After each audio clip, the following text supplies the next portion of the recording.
Good morning, everyone. Welcome to the Voting Accessibility Advisory Committee meeting. I appreciate everyone attending this morning. I will go ahead and get started with some introductions. My name is Christina Valenzuela. I'm the program supervisor of the Vote Center section. We have with us today Irma Hernandez. Irma, if you'd like to introduce yourself, say hello.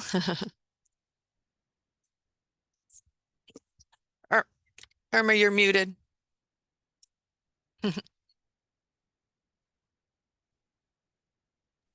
So sorry about that. One of these days I'll get it right. My name is Irma Hernandez, and I work here in the elections division in the election officer recruitment of vote centers and staff for our vote centers. Thank you, Irma. We also have Ashley Tucker. Hi, I'm Ashley Tucker. I work at the Ventura County Elections Division, and I work in the civic engagement section. Thank you, Irma and Ashley. So this morning, we will be going through the agenda that's posted, of course, the welcome and introductions. We'll be discussing the preparation for the March 5th, 2024 presidential election. We have a few items that we'll be covering. We will also discuss some voter education and outreach information that we want to present to you as well. An update on the Voters' Choice Act. The upcoming 2023 VAAC meetings, we have one left this year, and then we'll have time for some public comments and questions for you. So we'll go ahead and get started. So first off, we're going to talk a little bit about the preparation that we're conducting for this upcoming election. We have a lot of information and a few changes, so I'll let Irma, go ahead and get started on this discussion with you. Okay, well, thank you. Well, getting started with that. So since we've had the renewal of our EAP plan, we are going to be providing curbside at all our vote centers. So right now, currently, I'm in the process of visiting all the vote centers, one to do ADA surveying and also to review the layout of our voting areas, ensuring that we have enough space for our voting equipment and enough space for the election workers where it's comfortable, and also, you know, talking to the facilities management at each site to ensure that we're providing the right location for curbside voting. So that's what we're in the process of doing right now, and Ashley has been assisting our section with a lot of the scheduling and going out and doing ADA surveying. So like I said, it's been most of the sites that I've been going to so far have been very receptive to the idea of curbside voting. There hasn't been any issues. And when we think of curbside voting, we are looking for parking slots that are not ADA parking. It will be like a parking, preferably near ADA parking. And we're in the process of looking at the signage for that, the A-frames, and to ensure that people find the curbside location, and also for the post signs to be in front of the parking spot. So our warehouse staff is, along with our purchasing department, is in the process of trying to define exactly what it should look like, and they're going through all the cost estimates for that. So we're in good time to ensure that this all is completed before March. Also, where we're at right now is, you know, looking for election workers. So we're approximately going to need 372 election workers. The last election, we had a total of 51 vote centers. Now we've increased it to 52. So that increases the number of everything: election workers, voting equipment. So if you happen to have know any friends, family that is interested in working, let us know. You can email me. And once we're into the process of recruitment opening, then what we're doing right now is taking a list of people interested. That way we can send them an email blast with the link of where to go and apply for this position. So the election workers would come in as county employees. And I think that's it for right now. But just to let you all know, as far as numbers go, I do have like 27 more sites to visit to confirm curbside voting. And we also, as we're trying to confirm all our vote centers, we have like 21 sites to still confirm. Some are returning vote centers, others we might need to replace. Not every election are all the existing vote centers able to accommodate for whatever reasons on their end. And I think that's it for right now. Thank you. And I'll give it back to Christina. Thank you. So yeah, Irma just, spoke about the curbside voting for all the vote centers. I think that's a great accomplishment that with your assistance and your feedback from the groups, we are able to now provide the curbside voting for all the vote centers this coming election. So I think that'll be a great help to assist all the voters. So I think that's a great item that we were able to accomplish this year. So let me move on to the next slide. So I'm going to talk about a few items under voter education. One item is the signature verification on vote by mail ballots. As most of you are aware, when ballots are turned into our office, the vote by mail ballots are mailed in. There's a process that each ballot goes through. We push the ballots through a verification equipment, which takes an image of each envelope that comes in. From that information, we're observing and verifying each signature from the vote by mail ballot, and we compare it to a voter's signature on their voter registration. So in order to avoid rejection, your signature must match the one that's on your registration record. This is usually the signature you have on file at the DMV or on your voter registration form. However, signatures do change with time for different reasons. So we just wanted to discuss this just to remind people that they can re-register using a mark, an X, whatever notation that they can provide for us, or use a registered signature stamp. These are ways that we could help eliminate rejection of a ballot. If you use an X or a mark as your signature, it must be witnessed by one person. This information is documented on your voter registration form. Sometimes when voters register, we're receiving the signature from the DMV records, and people are not aware that, they may sign one way on their DMV because they used a stylus pen, or they sign differently when they know it's perhaps something more official. So we sometimes do get different signatures from the DMV record or how you actually sign your documents. But today I just wanted to bring out that you are able to re-register using the mark or an X. On the next page, you can see there's a sample of what a registration form would look like, because we don't recommend that if you need to change or update your registration because of the signature, we do not recommend that you register online because it pulls the signature from the DMV. So we do recommend that you fill out a new registration form, make your mark, or the voter would make a mark, their X, a dot, whatever that they can provide on the registration form, and the person witnessing will print the voter's name next to the mark, and then they would write in witness, and then the witness would sign. It doesn't mean that the witness has to sign for the voter every time they vote. However, we we are able to confirm that the voter is registered with a mark. If they have, when they vote, they can have a different witness signature on the ballot. It doesn't have to be the same person. So we just want to get the word out on how that all works. So for any voter, if your signature has changed for any reason, you should update your signature on record. Like I mentioned, the best way would be on the paper registration.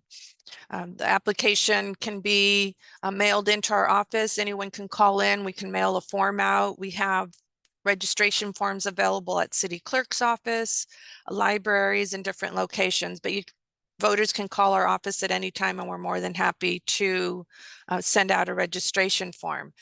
And having your signature updated is really important, because if during that signature verification period, we or a staff member feels that the signature doesn't match with what's on file, your ballot will be challenged.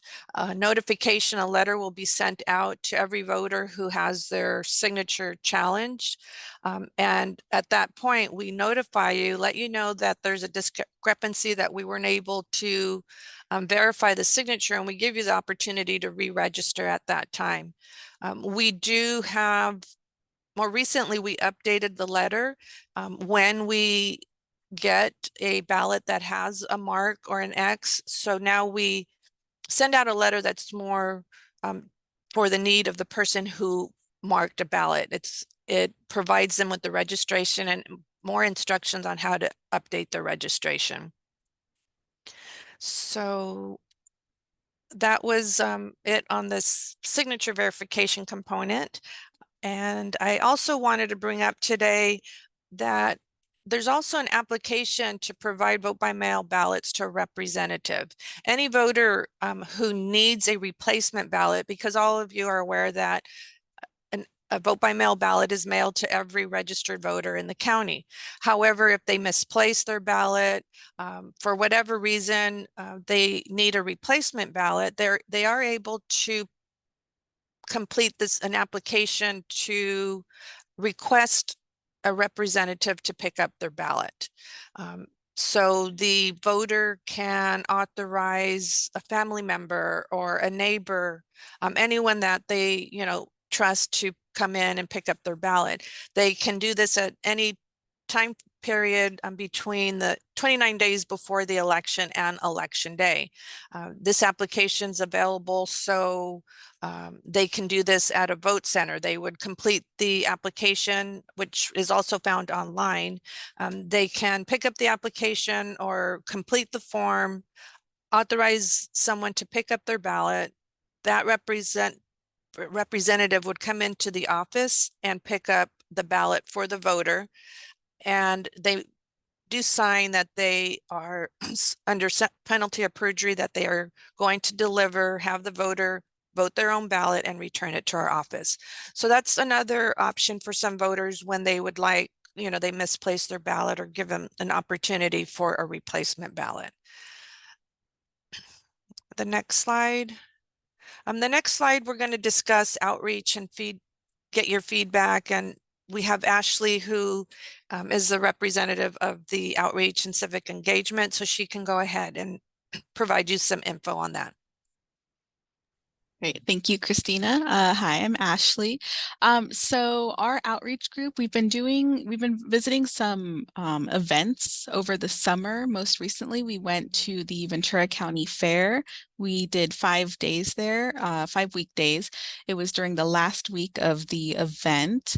And we also did the Wainimi Beach Festival, and that was the last weekend of August, so just a couple weekends ago. Our main purpose of going out there, obviously, to register people, but most people turn out to be registered, but we got some updated registrations, people who had just moved recently, and we were there. We were able to answer questions for people who they weren't registered yet, but they weren't ready to. So we were saying, okay, well, when you are, here's where you'll go to register to vote, and here's some information on exactly what the voting process is. And we also had some people who had questions about the upcoming March 2024 election, how that works with the modified closed primary, I believe it's called. So we were just able to just be there, connect with the community, see some local representatives. And we were also able to advertise that we are, as Irma said, looking for we need a lot of help at the vote center. So we were looking for people. So it was just a great way to reach communities and just kind of talk with the public, make ourselves seem not so distant, and just we really are just here to help people and make sure every vote is counted. Our upcoming outreach events, the next thing we have will be next month. It will be the Multicultural Festival in Oxnard, and that is Saturday, October 7th, 2023. And I believe the hours are from 11 a.m. to 4 p.m. and it's a free event in Plaza Park in Oxnard. So if you want to come say hi to us, we'll be there.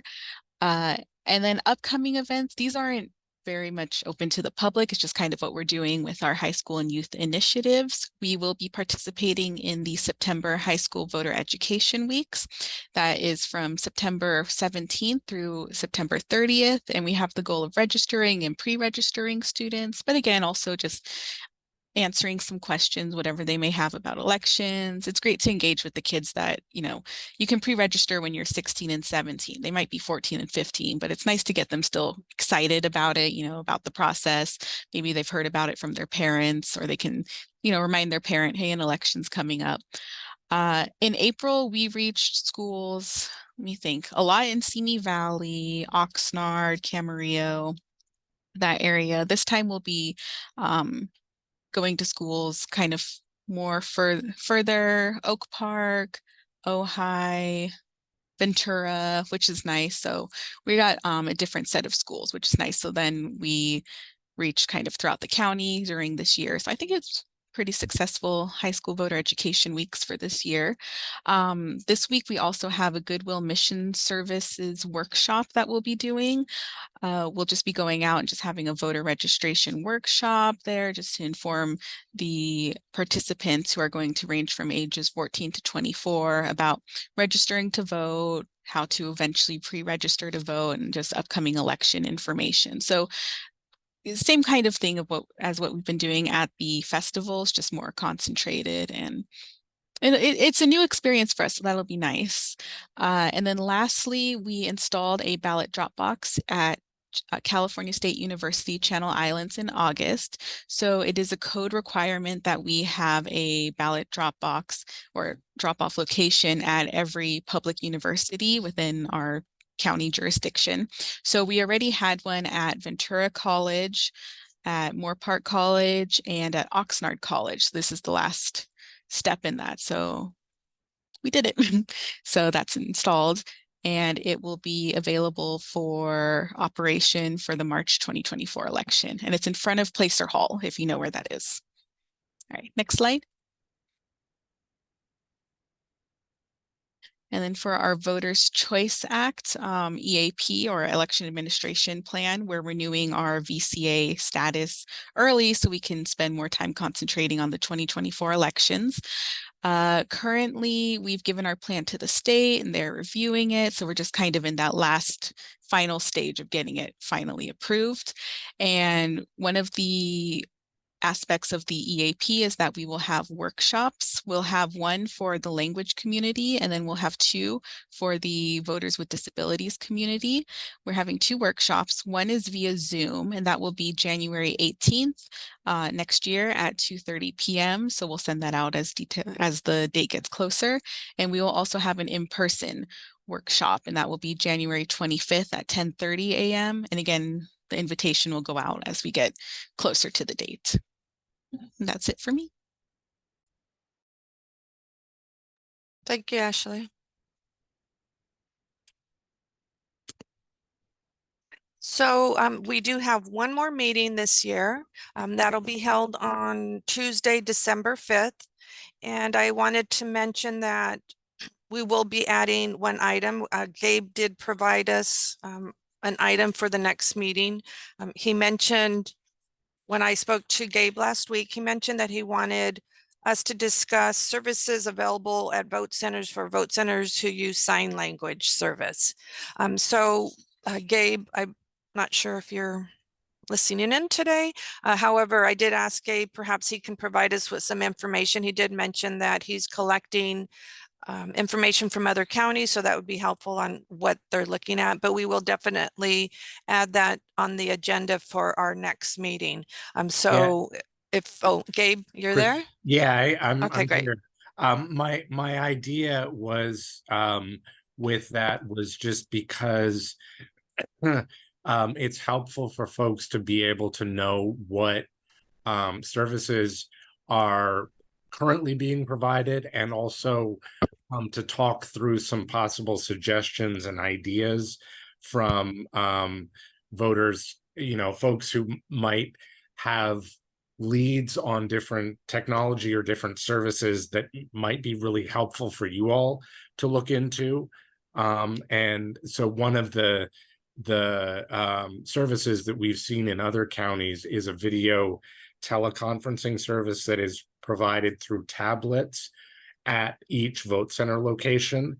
So if a voter who is who may be deaf and hard of hearing comes into the vote center and needs some assistance, they're able to communicate with the vote center staff using that translation service. And so just as an option, but it'd be great to just have that conversation to be able to bounce some ideas back and forth. So Thank you. Great idea. Gabe will definitely add that to the agenda. And this allows the members today to provide some feedback and kind of give us their thoughts next meeting. However, I did want to mention that I will be retiring in a couple of weeks, so I will not be attending that meeting in December, but we have staff that will make sure that that item is placed on the agenda. So now we have time for questions, and we'll try to answer or, table it for the next agenda. So do we have any comments from anyone today? I have one. And I have a question. This is okay. Jenny. On the Coach. September, the high school voting education workshop, will you be covering Rio Mesa High School and Oxnard? Because they have a deaf and hard of hearing program there. So I'm just wondering if you'll be having a booth there, or maybe doing some kind of, meet the deaf and hard of hearing students at that school. Maybe you can get some people interested in voting, some students, because they'll be becoming be closer and closer to be able to vote. So is that where you planning on going? Will it be at the Rio Mesa High School, or will it be in a classroom environment? How will it be? So our plan is to, just so we don't take up too much classroom time, we're available during their lunches. Their lunches are a decent amount of time, maybe 35, 40 minutes.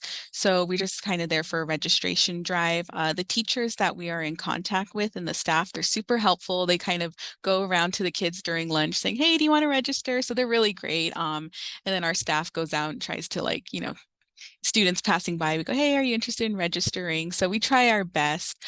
We did visit Rio Mesa in the last weeks, which was in April. So we visited them.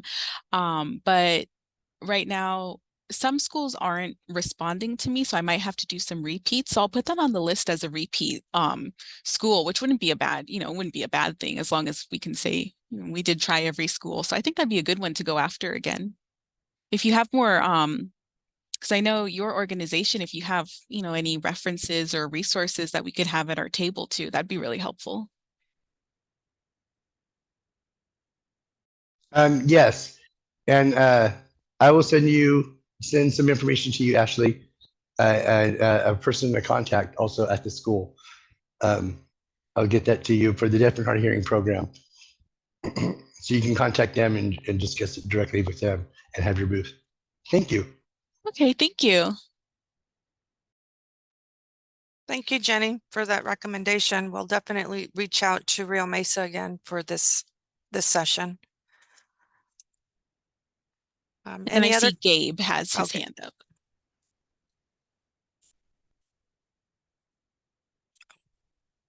You're muted, Gabe. Sorry, I couldn't couldn't find the mute button. I just had a couple of questions. Because we thank you for providing some really helpful information about the curbside option, but wanted to know what the signage would be like, the current thoughts on signage that would be available alerting voters.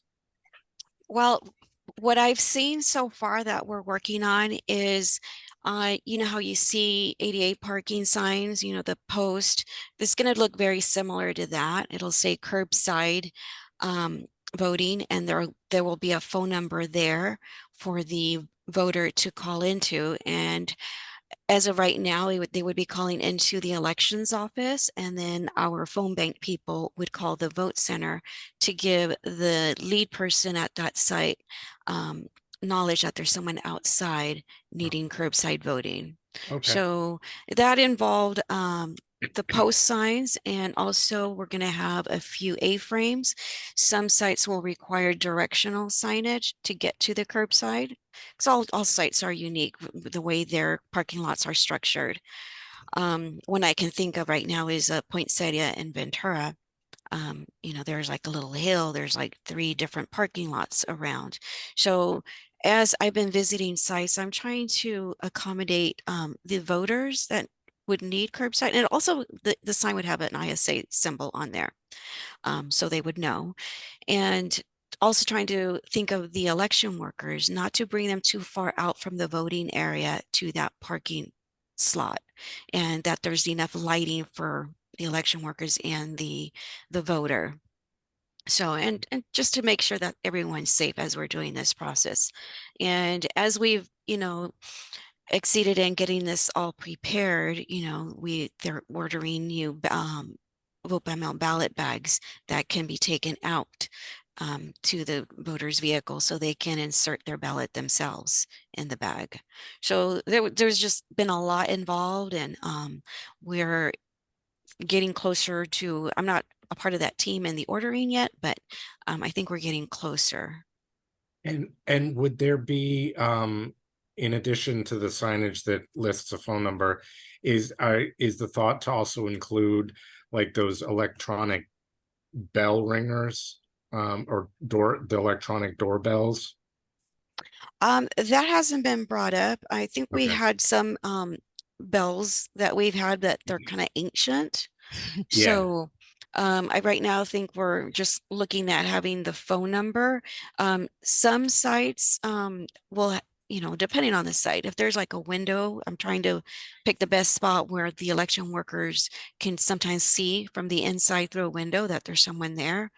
But we're trying to have staff each vote centers with enough people now, with this in mind, with curbside, that there will be more people towards the entrance to keep an eye out for those parking slots. Now, there are also some sites where we can actually do it like a curbside. There, you know, they can actually park along the curb, but not all, you know, are structured to the where we can have it that way. So we're looking at to ensuring that the curbside is at least near an ADA parking and not taking away any ADA parking as Right. well.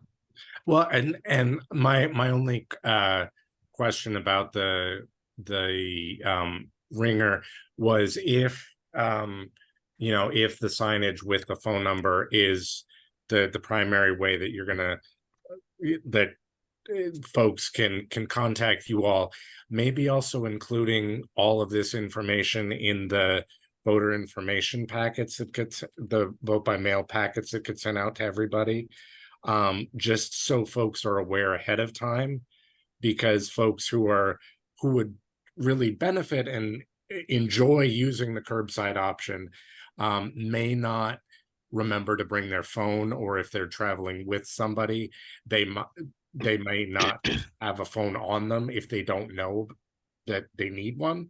So just making sure that they're alerted in the, you know, there's something in the voter information packet that specifies that, like if you want to use this, be sure to bring a cell phone with you, so folks are aware of that. And then just a couple more one question and then a comment. When you all are doing the accessibility assessments, are you all looking at, because this has been an issue in other counties, that where the vote center site itself was great and accessible parking, everything else, but the sidewalk to get from the nearest public transportation stop to the vote center location was not accessible. And so and it in one county in particular, it's become a pretty contentious issue.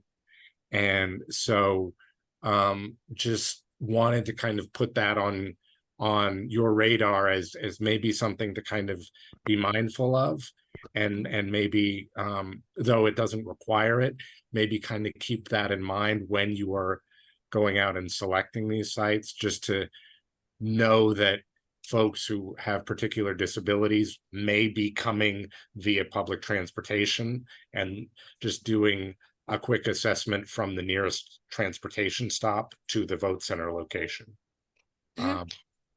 Yes, when I'm out there with staff, yeah, we're keeping that in mind. Okay.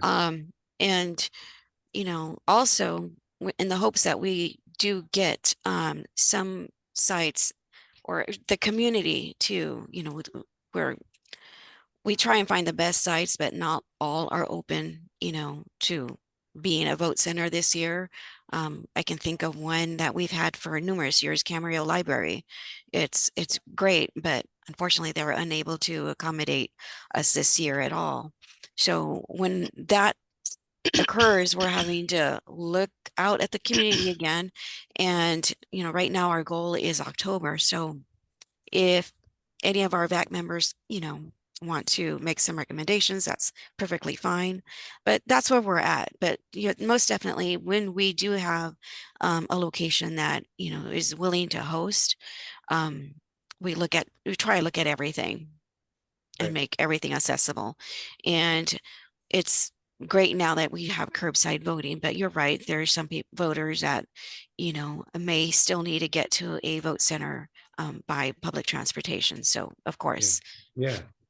And then my final thing, just because you all gave a really great explanation of the signature verification process. And one suggestion is to maybe include like a short video on the website of what the step-by-step looks like. And of course, including also audio descriptions with the video, but and just so folks who may have because obviously it's going to impact folks with particular disabilities whose signature may have changed over time. So just having that to be able to go to on the website would be really helpful, maybe under the voters with disabilities section of the website. And then also including folks, because you talked about the designating somebody to pick up a ballot or return a ballot for you. And maybe including something about the emergency medical ballot process and what that involves, and how a voter can contact you all if that's something that they need, because every election we get at least 2 or 3 calls, sometimes 10 to 15 calls with voters who are unexpectedly hospitalized or at home due to a medical circumstance, and they need to figure out how to do this. And so that would be really helpful for them to be able to have that as a reference. So. Oh, like unmute or Sorry. It was my turn to do that. So Gabe, the form I discussed earlier, that is the opportunity and the providing the voters that emergency request. In the past, it was only available 7 days prior to the election, where you could authorize anyone to pick up your ballot. However, now we have the availability starting 29 days before the election for a voter to select any representative to pick up their ballot. So they did extend that time frame. So it makes it a lot easier for voters who would need that replacement ballot and who would need that authorization form completed. So it was a good step with all the changes of the elections code to allow them to have that form available.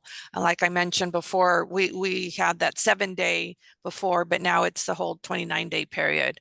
So we do, just on that same topic, we do send out information to all the hospitals, letting them know as well about the application. And like I mentioned, we used to send it out a week before the election because it wasn't available prior. But now, since the code has changed, we can send out the packets earlier, but we do reach out to the hospital. So we can go ahead and make that notation and make it a little bit more aware and notify voters. So we'll make a note of that.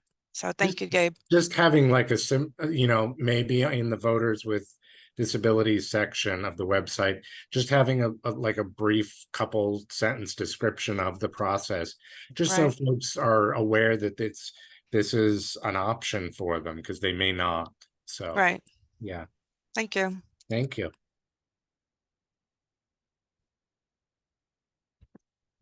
Any other questions?